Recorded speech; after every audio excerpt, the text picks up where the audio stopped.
자, 그럼 지금부터 기출문제 풀이를 시작을 하도록 하겠습니다. 그래서 오늘 첫 시간에는 2015년 6월 13일 시행했던 전기 이론 문제를 풀어보도록 그렇게 하겠습니다.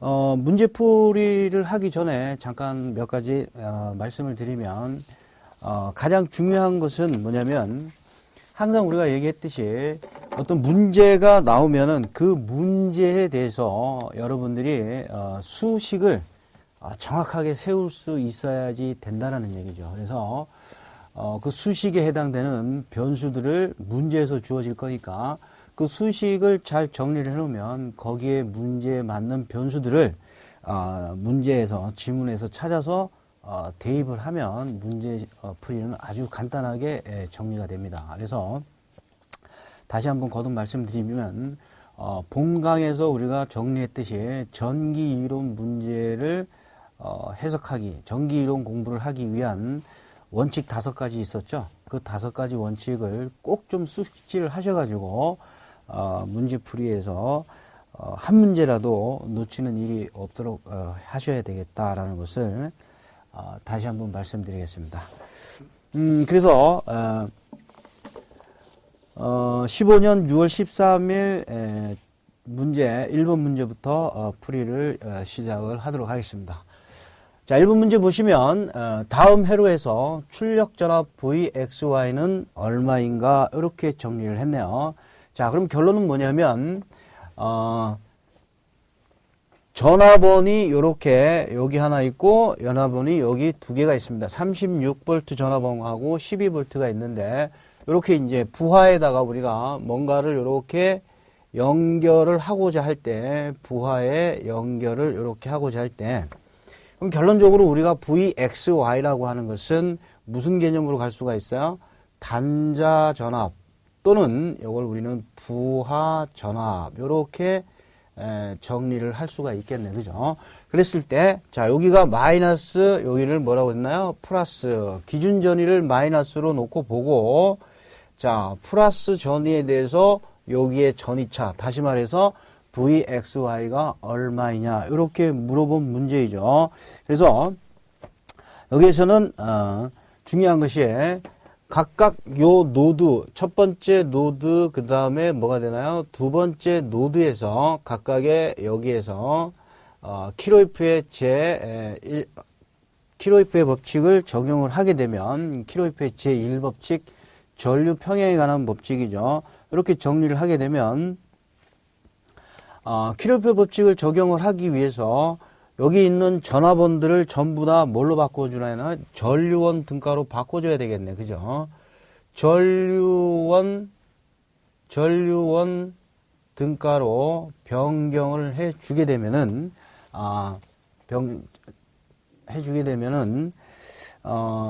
여기에 있는 각각의, 지금 전압원의 직렬로 연결되어 있는 요 저항값들은 다 뭘로 바꿔줘야 되겠어요? 병렬로 연결을 해줘야 되겠다. 이런 얘기가 되겠네. 그죠? 자, 그래서 요 회로를 다시 그리게 되면 요렇게 이제 정리가 되겠네요. 자, 요렇게 해서 요놈이 이제 뭐가 되고 전류원 등가 그래서 요놈이 6A 이렇게 가겠고요. 그 다음에 6옴 이렇게 되겠고요.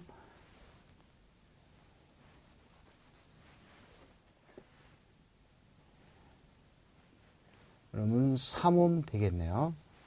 자, 그리고 전압원을 이제 전류원 등가로 바꿔줘야 되는데, 자, 전류원 등가로 바꿔주기 위해서 여기는 지금 전압이 플러스 마이너스 걸려있고, 이러면 어떻게 돼요? 플러스 마이너스 걸려있으니까, 이거는 전류 방향을 요렇게 가야 되겠죠. 그죠? 그래서, 요렇게 전류 방향을 잡아줘야 되겠고, 그쵸? 자, 이렇게 해서, 그러면 여기 있는 것은 전류원 등가가 요렇게 와야겠죠. 그리고 여기에 이제 6옴 저항을 요렇게 연결해 주면 되겠네요. 그죠?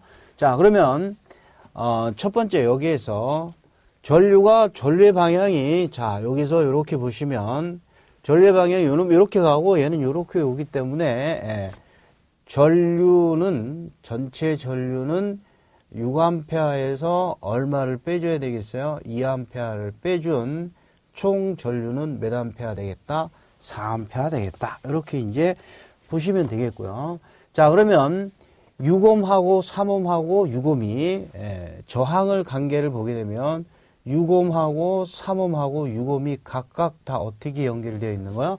병렬로 처리가 되어 있네요. 그죠? 자, 그럼 병렬 우리가 합성 저항 계산하는 거 이론 시간에 충분히 정리했기 때문에 여러분들 충분히 정리할 수 있을 거라고 보고, 자, 6옴하고 6옴짜리 저항이 두 개가 있으니까 요거 6옴 병렬 두 개 처리하면 요거 몇 옴 나오나요? 3옴 나오겠네. 그렇죠? 6옴짜리가 몇 개 있는 거야? 두 개 있으니까. 그죠? 요거 3옴 나오죠. 이렇게 정리하면 되겠고. 그러면 다시 한번 정리하면 요 회로는 요렇게 등가적으로 다시 한번 그릴 수가 있겠네. 자, 요렇게 해서 요게 몇 암페어 된다는 거야? 4암페어 되겠고. 그렇죠? 그러면 자, 6옴 저항 두 개를 병렬 계산했으니 요놈이 몇 옴이 된 건가요? 3옴이 되어서, 자, 원래 있던 몇 옴하고 3옴하고, 자, 그러면 이 결론 3옴하고 3옴이 뭐가 되는 거야? 병렬이 되네. 그렇죠?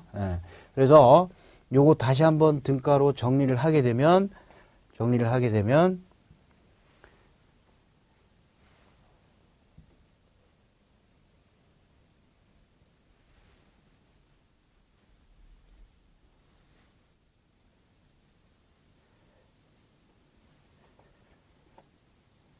자, 요게 몇 옴이 되겠어요? 요게 1.5옴이 되겠네. 그렇죠? 3옴짜리 몇 개 있어요? 두 개 있으니까. 그죠? 자, 이렇게 해서 합성 저항을 계산을 하게 되면 결론은 1.5옴의 전압 강화가 얼마냐 이렇게 물어보는 문제와 똑같은 문제이기 때문에, 자, 그러므로 VXY의 값은 1.5 곱하기 얼마가 되나요? 4. 이렇게 해서 몇 볼트 되겠습니까? 6볼트. 이렇게 답이 나오겠네. 그렇죠? 그래서 문제에서 답을 찾게 되면 6볼트. 자, 요놈이 뭐가 되나요? 답이 되겠네. 그렇죠? 네. 그래서 1번 문제는 정답은 6볼트가 답이 되겠습니다. 이렇게 보시면 되겠고요. 자, 그 다음에 다음 문제 보도록 하겠습니다. 2번 문제. 이 헨리의 유도 용량을 가진 인덕터에 100줄의 자기 에너지를 저장하려면 전류를 얼마나 흐르게 해야 하는가 이렇게 되겠네요. 자, 그러니까 결론 요 문제는 이렇게 정리를 하면 되겠네. 그죠? 자, 요 문제는 결론적으로 뭐요? 코일에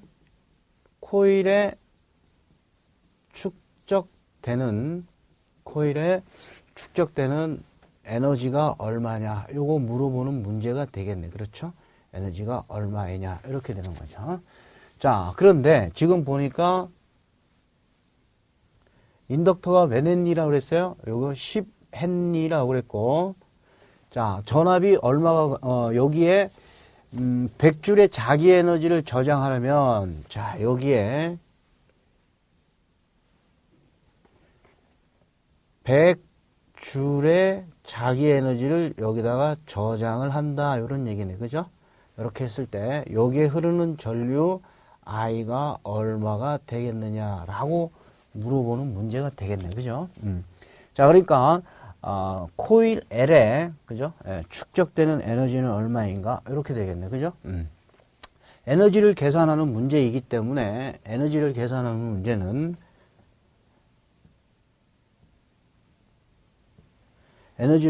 문제는 자, 2번 문제는 L에 축적되는 에너지가 얼마냐 이렇게 물어보는 문제입니다. 그렇죠? 그래서 L에 축적되는 에너지는 이렇게 정리하겠네요. W의 인티그럴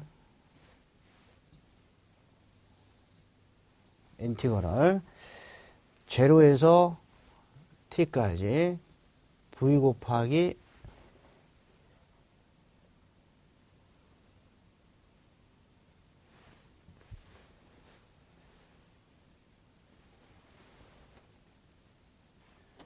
V 곱하기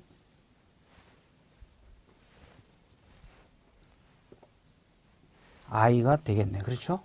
그래서 DT 이렇게 정리를 해주면 코일에서 축적되는 에너지가 얼마인지 구할 수 있겠다. 이런 얘기가 되겠네. 그죠? 자, 그런데 L에서의 전압이라고 하는 것은 VT 계산을 보통 이제 하게 되는데, 자, 이러면 어떻게 되나요? L의 DT의 D 뭐가 되나요? I만큼의 기전력이 발생을 하겠네. 그죠? 페레데이 전자 유도 현상에 의해서 이렇게 정리가 되겠네요. 자, 그러면 VT 대신에 V값 대신에 자, 요 값을 대입을 하게 되면 인티그럴 자, L의 DT분의 DI의 I 값이 또 이렇게 있겠네. 그죠? 그래서 자, 요거 정리하게 되면 L에 축적되는 에너지는 적분 다 하실 수 있으니까 그렇죠? L의 2분의 1의 LI의 제곱 요렇게 나와지겠네. 그렇죠? 근데 문제에서는 자, 요걸 물어보는 문제가 아니라 100줄의 에너지를 저장을 하기 위해서 얼마예요? 인덕턴스 몇 헨리에 10헨리에 100줄의 에너지를 저장하기 위해서 흐르는 전류가 얼마냐라고 물어본 문제이기 때문에 요식에서 전류 I의 값을 끄집어내게 되면 루트에 L의 2배의 뭐가 되나요? W 이렇게 빠져나오겠네. 그렇죠? 자, 그래서 각각의 L이라고 하는 것은 몇 헨리 주어졌어요? 문제에서 10헨리 주어졌고, 그렇죠? 자, 에너지라고 하는 것은 100줄 이렇게 주어졌기 때문에 각각 대입해서 계산을 하게 되면은 전류 I는 루트에 얼마가 되겠습니까? 2 곱하기 100이 되겠고, 그렇죠? 자, L은 얼마가 주어졌나요? 10헨리 주어졌기 때문에 요 값은 루트 20. 그래서 최종적으로 루트를 100개 내는 문제가 아니라 요 루트 20 답을 구하는 문제였네요. 그렇죠? 그래서 두 번째 문제는 10헨리에 100줄의 에너지를 저장을 하려면 L에 흐르는 전류는 자, 답은 루트 20암페어인 요놈이 답이 되겠습니다. 그래서 2번 문제는 답이 4번이 답이 되겠습니다. 자, 이렇게 정리를 하시면 될 것 같고요. 자, 그럼 다음 문제 보도록 하겠습니다. 자, 3번 문제를 보도록 합시다. 3번 문제는 다음 그림과 같이 면적 X제곱미터와 간격 D미터인 평행판 캐패시터가 전압 V볼트로 대전되어 있고 유전체의 유전율이 입실론 파라드 4 메타일 때 축적된 정전 에너지를 구하면 얼마인가 그랬네요. 자, 요 문제는 좀 전에 우리가 정리했던 2번 문제와 똑같은 문제인데 결론적으로 자, 이번에는 뭐가 되나요? 이렇게 평행판 전극. 자, 평행판 전극이라고 했는데 정확하게 명칭을 붙이면 우리는 C라고 기호로 쓰고 있잖아. 그죠? 요 놈은 우리가 두 가지로 표현을 하게 되는데 정전 용량이라는 표현도 할 거고요. 자, 이 정전 용량을 저장하는 그릇을 우리는 이제부터 우리말로 하면은 자, 요 놈을 콘덴서라는 표현을 쓸 거고. 그죠? 요 놈을 우리가 영어로 이야기하면 뭐가 되나요? 캐패시터가 되겠네. 그죠? 자, 이렇게 해서 이제 캐패시터 이렇게 정리를 했고 정전 용량 그러면 이제 어떻게 되나요? 캐패시턴스 이제 이런 식으로 표현을 하게 될 건데 어찌 되었든 간에 자, 여기에 V볼트의 전압을 이렇게 걸어서 그죠? 걸어서 여기에 이제 축적되는 에너지가 얼마가 되느냐라고 하는 문제를 물어보는 문제가 되겠네요. 그렇죠? 그래서 이 콘덴서를 캐패시터를 이렇게 그림으로 이렇게 구조적으로 그려진 문제다라고 보실 수 있겠네요. 그렇죠? 그래서 자, 요 문제는 축적되는 에너지 W는 자, 아까 우리 조금 전에 2번 문제에서 마찬가지로 L에서 축적되는 에너지가 얼마냐라고 기초 우리가 공식을 세웠듯이 자, 그렇게 세운 공식에 의해서 똑같이 체중식은 얼마가 되냐면 2분의 1의 CV의 제곱이라고 하는 값으로 빠져나오게 되겠네요. 그렇죠? CV라는 값으로 빠져나오는데 중요한 것은 자, C라고 하는 것은 조금 전에 제가 말씀드렸던 정전 용량 또는 뭐가 되겠나요? 캐패시터가 되겠는데 요 C는 구조적인 문제로 이번에 출제가 되었네. 그렇죠? 이렇게 정리하면 되겠고 V볼트라고 하는 것은 축적되는 에너지가 얼마냐. 구조를 물어보는 문제였으니까 공식을 유도하는 문제였네. 그렇죠? 그러면 여기서 C에 대한 얘기를 잠깐 하게 되면 C는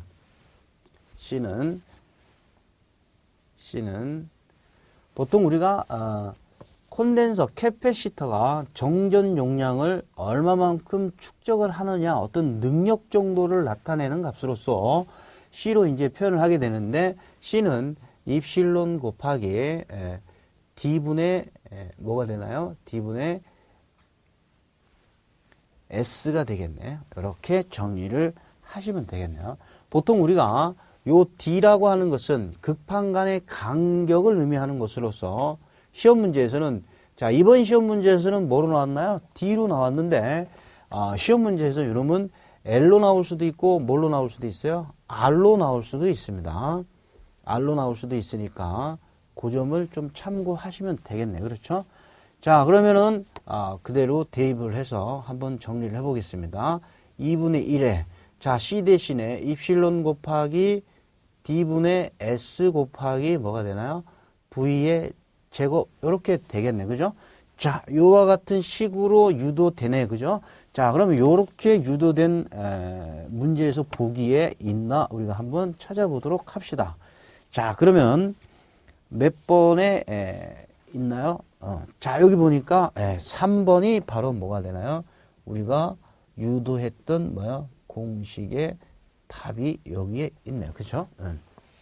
그래서 3번 문제는 답이 3번이 답이 되겠습니다. 자, 이렇게 해서 정리를 하시면 되겠고, 그죠? 자, 여기 2번 문제에서는 계산했을 때 그 값이 얼마냐라는 것으로 물어봤고 3번에서는 공식이 어떻게 되느냐 이렇게 이제 물어본 문제이기 때문에 이런 문제들도 참고적으로 해서 보시면 되겠네요. 그렇죠? 자, 3번 문제 자, 이렇게 정리를 하시고 자, 이어서 4번 문제 보도록 하겠습니다. 4번 문제는 액체 유전체를 포함한 콘덴서 용량이 C페럿이고 C페럿인 곳에 V볼트의 전압을 가했을 경우에 흐르는 누설 전류는 몇 암페어인가 그랬네. 그죠? 자, 여기서 표현 자체는 무슨 전류라고 표현했나요? 누설 전류라는 표현을 했게 되는 그죠? 우리가 개념치 마시고 그냥 뭘로 보시면 되겠나요? 전류로 보시면 되겠네. 그렇죠? 뭐 항상 우리가 어떤 것이든 간에 누설 전류, 누설이라고 하는 말은 생길 수 있는 거기 때문에 누설 전류라는 말에 신경 쓰지 마시고 그냥 전류라고 하는 값으로 기억을 하시면 되겠네. 그래서 누설 전류 그래서 우리가 보통 이제 IG라는 표현을 쓰게 되는데요. 뭐 G에 대한 신경은 너무 안 쓰셔도 됩니다. 자, 그러면 전류를 구하는 공식은 어떻게 되나요? 누구의 법칙에 의해서? 오음의 법칙에 의해서. 자, 오음의 법칙에 의해서 전류를 구하는 공식 I는 어떻게 정리가 되나요? R분의 뭐가 되나요? V. 자, 이렇게 정리가 되겠네. 그쵸? 자, 그러면 여기서 이제 문제는 뭐냐면 요 R의 값인데 요 R을 갖다가 지금 어떻게 줬나요? 유전율은 입실론 파라드 퍼 메타이며 고유저항은 로우 옴 메타이다. 이렇게 주어졌네. 그죠? 자, 그럼 여기서 우리가 한 가지 더 정리를 해야 하는 것은 R과 고유저항.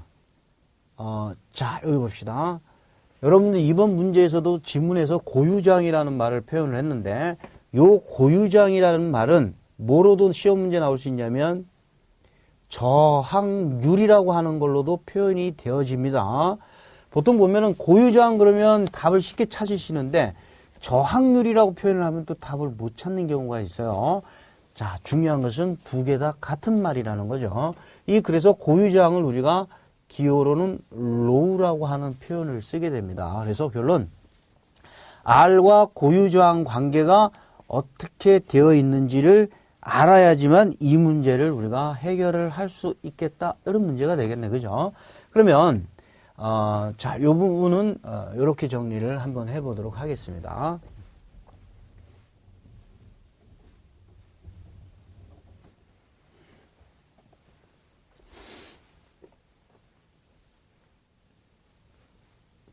자, 4번 문제는 먼저 우리가 R과 뭐의 관계예요?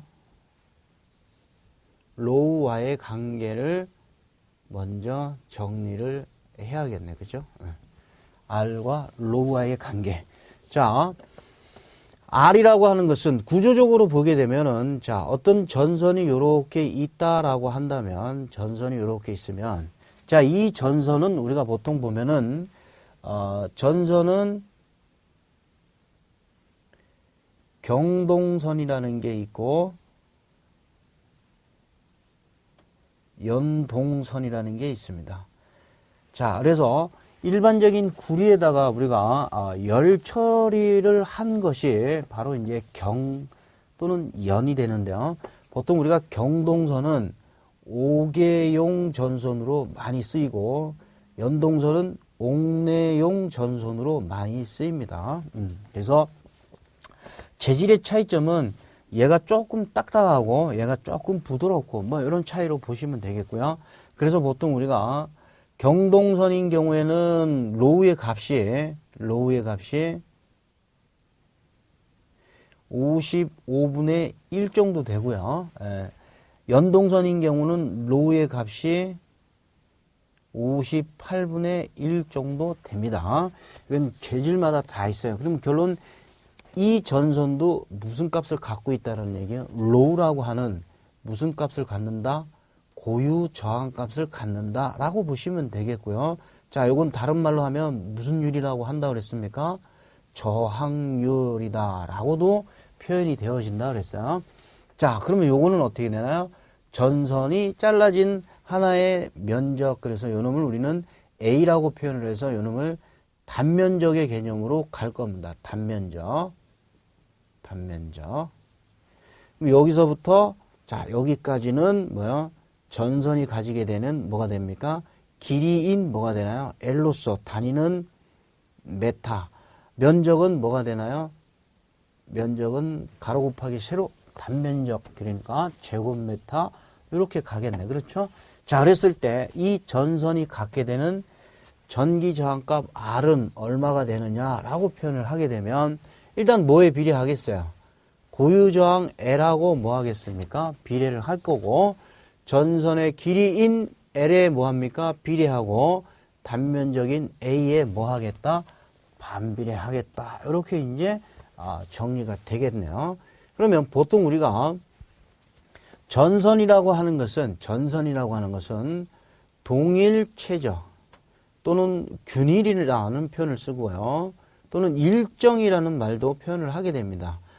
일정한 뭐일 경우에 최적일 경우에 자, 만약에 길이가 뭐요? 2배로 증가한다 그러면 자, 면적은 어떻게 됩니까? 면적 A는 어떻게 돼요? 2분의 1로 뭐 합니까? 얘는 감소하겠죠. 다시 말하면 자, 이번에 길이가 2분의 1배로 뭐 했습니까? 감소를 하게 되면 A는 어떻게 됩니까? A는 그쵸? 2배로 뭐 합니까? 증가한다 라는 개념이에요. 이것은 그래야지만 동일 또는 뭐요? 균일 또는 일정한 최적이다 라고 보실 수가 있습니다. 자, 이렇게 해서 이제 보시면 되겠네요. 자, 그런데 이제 여기서 또 한 가지가 뭐가 문제가 되느냐 그러면 문제에서 보니까 어떻게 주어졌나요? 문제에서 보니까 문제 이렇게 주어졌어요. 유전율은 입실론이고 고유저항은 로우라고 하는 표현을 했어요. 그러니까 사실은 뭐야? 전기저항하고 유전율하고의 관계는 없다라고 보아진다면 고유저항과의 관계를 물어본 문제네, 그죠? 자, 이렇게 입실론과의 관계를 물어보는 문제가 되겠네, 그렇죠? 자, 그래서 요 문제는 이렇게 정리를 하시면 되겠네요. 자, 그래서 RC는 니꼬르, 예. R은 로우와 관계가 있고 C는 누구와 관련이 있어요? 입실론과 관련이 있습니다. 예. 자, 이렇게 정리를 한번 하실까요? 전기저항 R은 누구와 관련이 있고 전기저항 고유저항 또는 저항률 로우와 관련이 있고 C는 입실론이라고 하는 무슨 값하고 관계가 있어요? 유전율과 관계가 있고, 자, L 값이라는 게 있어요. 이제 나중에 또 공부하겠지만, L이라고 하는 것은, 뮤라고 하는 뭐와 관련이 있습니까? 투자율이라고 하는 값으로 관계를 갖게 됩니다. 이놈은 저항률, 이렇게 정리를 하시면 되겠네요. 그래서 RC는 니꼬로 뭐가 됩니까? 로우의 입실론, 이렇게 이제 보아지시면 됩니다. 그래서 문제에서 요구하는 뭐야? 누설전류 IG는 이렇게 정리하시면 되겠네요. 로우의 입실론 분의 C 곱하기 V 이렇게 정리를 하시면 되겠네요. 자, 왜냐면 요식에서 우리가 R을 끄집어내면 R은 어떻게 되나요? R은 C분의 로우의 입실론 이렇게 나와지겠네. 그렇죠? 그래서 원래의 식이 뭐였죠? R분의 V라는 식이었으니까 요 R 대신에 요 값을 대입을 하면 이런 식으로 최종적으로 수식이 정리가 되어지겠다. 뭐 이렇게 보시면 되겠네요. 그래서 자, 이렇게 해서 로우 입실론 분의 CV라고 하는 값이 있는지 찾아보도록 합시다. 그러면 우리가 요구하는 답은 몇 번에 가 있나요? 1번에 보니까 답이 이렇게 있네요. 그래서 4번 문제는 정답이 1번이 되겠습니다. 자, 5번 문제 보도록 하겠습니다. 5번 문제. 자, 5번 문제는 전자기학 문제 중에서 정자계에 대한 문제가 되겠네. 그렇죠? 정자계에 대한 문제가 되는데 무한장 직선도체에 I아페어를 흘렸을 때 이 전류로부터 D메타 떨어진 점의 자속 밀도는 몇 웨버 퍼 제곱메타인가 그랬네요. 자, 결론은 뭐냐면 이 문제에서는 요구하는 것이 뭘 구하자는 얘기야? 자속 밀도 B를 구하는 문제가 되겠네. 그렇죠? 자속 밀도 B를 구하는 문제가 되는데요. 자, 자속 밀도는 단위가 웨버 퍼 제곱메타 이렇게 이제 되겠네요. 자속 밀도 B를 구하는 문제입니다. 근데 문제는 자속 밀도는 문제에서 주어지기를 뭐라고 줬냐면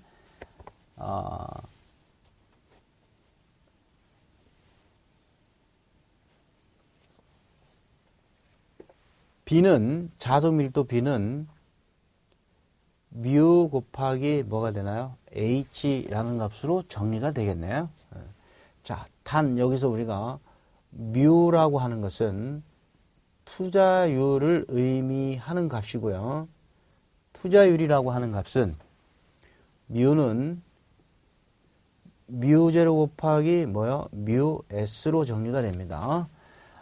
보통 우리가 이제 뮤 S는 진공이나 공기 중에는 이 값을 약 얼마로 봅니까? 1로 보시면 돼요. 그래서 문제에서 지문에서 언급을 하게 되면 뮤 S는 계산을 해줘야 되겠지만 그 값으로. 그러나 보통 일반적으로 지문에서 요구하지 않으면 뭘로 보시면 돼요? 1로 보시면 됩니다. 그렇기 때문에 뮤는 거의 뭘로 보시면 돼요? 뮤0 값으로 해석을 하시면 됩니다. 그 다음에 H라고 하는 값은 H는 자화의 세기를 의미합니다. 보통 이제 자계의 세기, 자장의 세기, 자화라고 하는 것은 자장의 세기, 자기장의 세기, 자계의 세기 다 같은 말이에요. 자, 요걸 물어보는 문제인데 1웨버에 대한 자극의 세기를 우리는 자장의 세기라고 이제 표현을 하게 되죠. 자, 부분은 본문에서 정리가 되어 있으니까 본문에서 여러분들이 한번 체크를 한번 해보시기 바라고, 결론적으로 자속밀도 B라고 하는 공식은 뮤0 곱하기 뭘로 보시면 되겠나요? H로 보시면 되겠네요. 자, H로 보시면 되는데 문제에서 그 H라는 값을 어떻게 주었냐면 무한장 직선 도체에 대한 얘기로 주어졌습니다. 그러니까 결론적으로 보면은 요렇게 이제 보시면 되겠네요.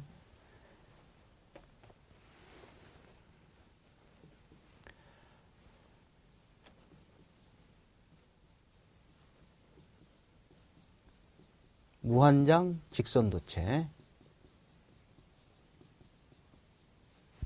자, 무한장 직선도체이기 때문에, 자, 예를 들어서 전선이 뭐 이렇게 있다라고 가정을 한번 해봅시다. 자, 여기에 이제 전류가 I라는 전류가 이렇게 흐른다는 얘기죠. 그죠? 그러면 요 놈이 자, 얼마만큼 떨어져 있다고 그랬나요? 좀 전에 문제에서 D메타 떨어진 점에, 요 점에서의 자장의 자속밀도 B는 어떻게 되느냐, 이런 얘기네. 그죠? 앙페르의 오른 나사의 법칙, 다시 말해서 오른손 법칙에 의해서 전류가 이렇게 흐르니까 이렇게 되겠네. 그죠? 자장의 방향은, 자, 이쪽에서는 뭐 하나요? 이쪽에서는 나오는 방향, 위쪽에서는 뭐 하겠어요? 들어가는 방향. 방향의 문제를 물어볼 수도 있어요. 자, 그렇게 되면 앙페르의 오른손 또는 오른 나사의 법칙에 의해서 어쨌든 간에 들어가는 방향이지만 이때 여기에서의 자속밀도 B는 얼마가 되겠느냐, 뭐 이런 문제죠. 그래서 조금 전에 우리가 식을 유도했듯이 뮤0 곱하기 뭐가 되나요? H라고 보시면 되는데, 자, 여기서 H는 무한장 직선도체에 대한 얘기이기 때문에 자장의 세기는 거리에 뭐 한다는 거예요?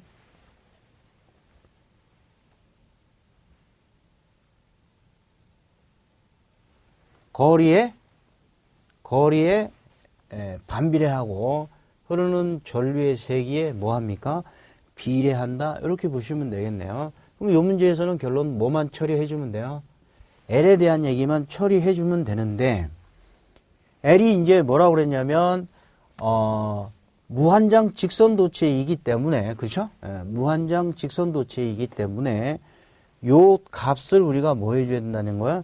계산을 해줘야 한다라는 얘기죠. 그래서 요 거리는 얼마가 됩니까? 2파이 뭐로 정리해요?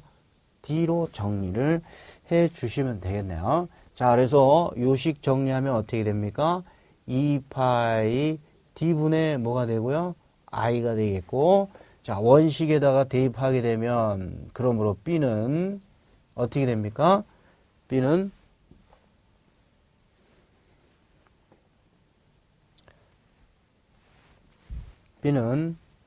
뮤 제로 곱하기 얼마가 됩니까? 2파이 d분의 뭐가 됩니까? i로 나와지겠네요. 자, 요 식이 뭐가 되겠습니까? 답이 되겠네요. 자, 그러면 요 관계되는 답이 있는지 체크를 한번 해 보도록 하겠습니다. 자, 1번에 보니까 2파이 d분의 뮤 제로분의 i. 그래서 우리가 찾고자 하는 답은 몇 번이 되겠습니까? 1번이 답이 되겠네요. 자, 그래서 5번 문제는 1번이 정답이 되겠습니다. 자, 그 다음에 이어서 6번 문제를 보도록 하겠습니다.